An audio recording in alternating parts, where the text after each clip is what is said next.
So what we're working on are writing different functions as power series. So I'm going to start with geometric. We've already done a lot of Taylor, but what if it doesn't have to be a Taylor, it's geometric instead? So to back up a little bit, if we wanted to find the sum of a geometric series, the first thing that would have to be true is that it would have to converge. So let's say that this is, you're going to write the sum for a convergent geometric. So we're going to say r equals 2/5. Now the absolute value of 2/5 is 2/5, which is less than 1, so we know it converges. And let's say that our first term, a sub 1, was 2. Well, I know what that series looks like. The first term is 2, and then I would multiply the 2 by the 2/5, so 4/5. Do it again, so it would be 8 25ths, and I could keep going. If I wanted the sum, I know that the formula is a sub 1 over 1 minus the common ratio r. So this sum will equal a sub 1 is 2 over 1 minus 2/5.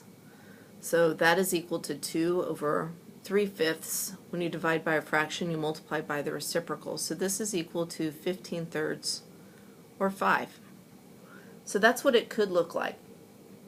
If it was geometric, but let's say that the common ratio equaled -1/3, and your a sub 1 was still 2, then our series would look different. It would alternate. So we have 2, then times the -1/3 is -2/3, times the -1/3 is a positive 2/9, and we could keep going. Now we know this converges because the absolute value of our r equals 1/3, which is less than 1. So it would converge to the sum of your a sub 1, which is 2, over 1 minus your common ratio. The common ratio is -1/3, so when I subtract a negative, I'm going to add 1/3.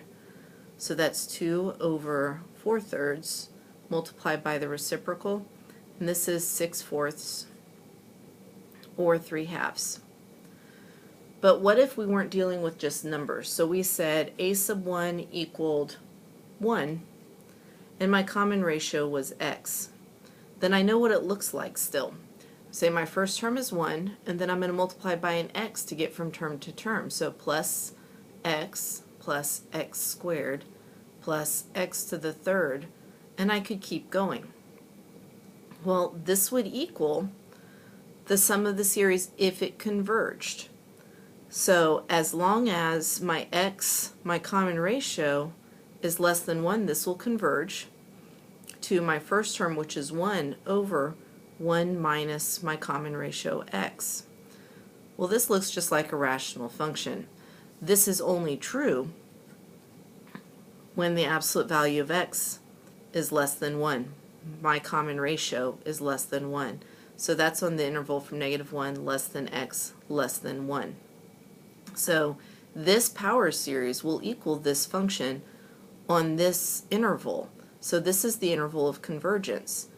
For this, we don't actually have to check endpoints because we're doing it from the geometric series test, not the ratio test. And if something equaled 1, it actually does diverge. The geometric series test, it only converges when the absolute value of r is less than 1. So if you have a function like this and you can actually recognize that it is geometric, something over 1 minus your r, or force it to be geometric, you can actually write it as the sum of a geometric series. So we're going to do that on the next few examples.